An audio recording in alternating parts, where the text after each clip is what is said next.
दर्शकबिन नमस्ते। म पशुपति पाठक। एउटा मेरो सानो ब्लग चाहिँ आज कृषिमा आधारित ब्लग हैन म प्रस्तुत गर्दैछु।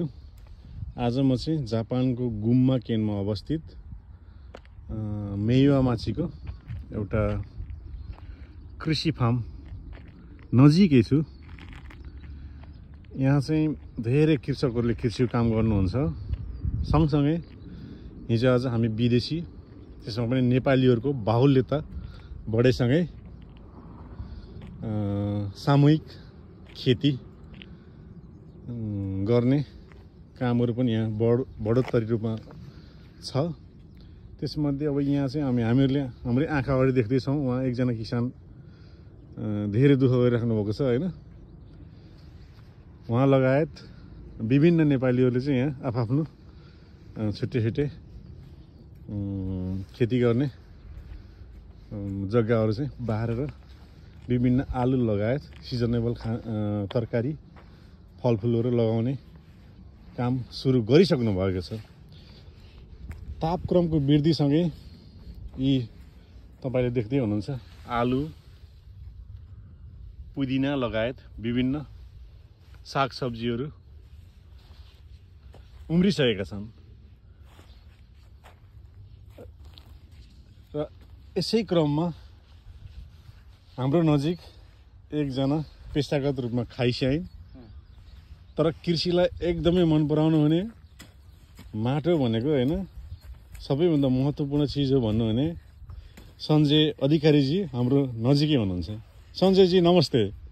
नमस्कार हजुर। नमस्कार हजुरलाई मैले थोरै डिस्टर्ब गरेँ कि एकछिन हामी गफ गर्न सकिन्छ? अब हामी यहाँ हिँड्दै क्रममा तपाईलाई चाहिँ यस्तो मेहनतको साथ खनेको हैन सायद अब यहाँ विभिन्न बिरुवा यो आलु उम्रेको होला हैन।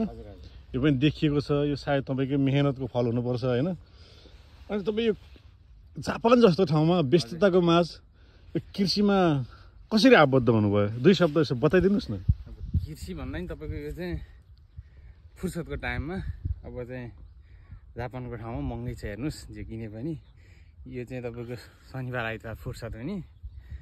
तपाईँ फुर्सदमा के गर्ने भन्दा यहाँ बाजा बारियो टन्ने हुने तपाईको चाहिँ ल नि त गर भनेर चाहिँ भनेको कारणले शनिबार आइतबार फुर्सद दिन आयो। तपाईको टाइम पास पनि भयो, साथीहरू नि आउँछन्, गफसफ भयो। ओहो यो भनेपछि त तपाईको यो आफूलाई मन लागेको चिज रोप्यो, फल्छ पनि राम्रैसँग। तपाईको यहाँको माटो यति मोलिलो छ कि हजुर जे फले पनि जे रोपे पनि फलिहाल्छ तपाईको। भनेपछि यहाँको यो दर्शकबिन तपाईहरुले हेर्न सक्नुहुन्छ यहाँको माटो हेर्नुस्। उहाँले त यति बेला यो माटोलाई चाहिँ हैन एकदमै राम्रो बनाइसक्नु भएछ।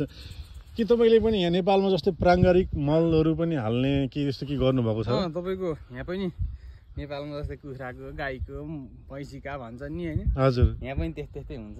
हजुर अब तपाईको ल्याएर हालिदिएपछि सस्ता पनि छ नि, यहाँ त्यति महँगा पनि छैनन्। हजुर यति आफूलाई खानलाई चाहिँ तपाईको चाहिँ सिजनमा चाहिँ हजुर खाएर चाहिँ तपाईको सकिन्न के, त्यति फल्छ कि तपाईको। ल यो कुरा सुनेर हेर्नुस् हामीहरू पनि धेरै हामीहरूलाई खुसी लागेको छ हैन। तपाईहरुको पनि नजिक वरिपरि कतै यस्ता खाली जग्गाहरू छ भने हैन। हजुर तपाईँ सबैको समय मिल्छ भने छैन। हजुर मिलेसम्म यसो मिलेकोसम्म चाहिँ आफ्नो बारी घर नजिकै छ थोरै हजुर भयो भने साग सब्जी धनियाहरू खुर्सानीहरू भनेपछि रोपेर के छ अनि यो हामीहरूले आफैले खेती गर्दाखेरि मलहरू लगायत हैन विषादीको चाहिँ के छ? यसो हाल्ने व्यवस्था गरिन्छ कि गरिन्न? हालिन्छ भन्दा नि खासै हालिन्न। हजुर हजुर तपाईको अति नै भयो भने यो किराहरूले चाहिँ अति नै गरेन हालिन्छ, नत्र त हालिन्न केही पनि विषादीहरू चाहिँ।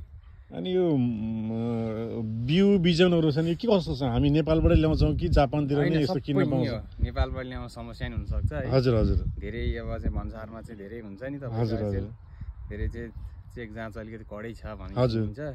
त्यसले गर्दा त्यो चाहिँ नगर्नु होला तपाईहरु। यहीँ पाइन्छ मजाले, तपाईलाई जे खान मन छ नेपालमा पाइने यहाँ नपाइने भन्ने चिज खास कमै छ। हजुर हजुर दुःख गर्नुपर्छ, तपाईको पाइन्छ मजाले बेच्न राखेको हुन्छ बिउ बिजनहरू। अब तपाईले देखिहाल्नु भएको छ यहाँको मौसम अब हैन यो अप्रिल महिना लाग्यो जापानमा। यो सँगै यहाँ तापक्रम पनि बढ्दो अवस्थामा छ अनि सायद दिनदिनै तापक्रम बढे अनुसार यी फलफुलहरू यी तरकारीहरू पनि बढ्नेछन् भन्ने चाहिँ हामी यहाँ जेहनदार सञ्जयजीबाट सुनि नै हाल्यौँ हैन।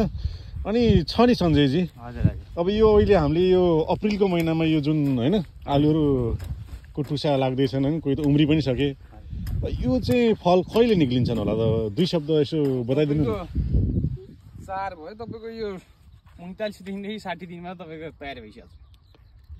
ल सुन्नुहोस् त दर्शकबिन, यो जापान जस्तो ठाउँमा हेर्नुहोस् 1 किलो आलुको लगभग तपाईँको 500 को हाराहारीमा पर्छ भनौँ न होइन। भनेपछि यहाँ 90 दिनको हाराहारीमा, 90 भनेको तपाईँको ठ्याक्कै 3 महिनाको बिचमा हेर्नुहोस् यो एउटा ड्याङमा हामी यहाँ सञ्जयजीको भनाइअनुसार यो एउटा गाँसमा तपाईँको कति किलो भन्नुभयो अरे सञ्जयजी? 1.5 किलोसम्म फल्छ। ल हेर्नुहोस् 90 दिनमा। ल हेर्नुहोस् त त्यो कुराले हिसाब गर्ने एउटा ड्याङमा नै धेरै आलु फल्ने भयो। यसले थोरै रूपमा भनौँ न होइन,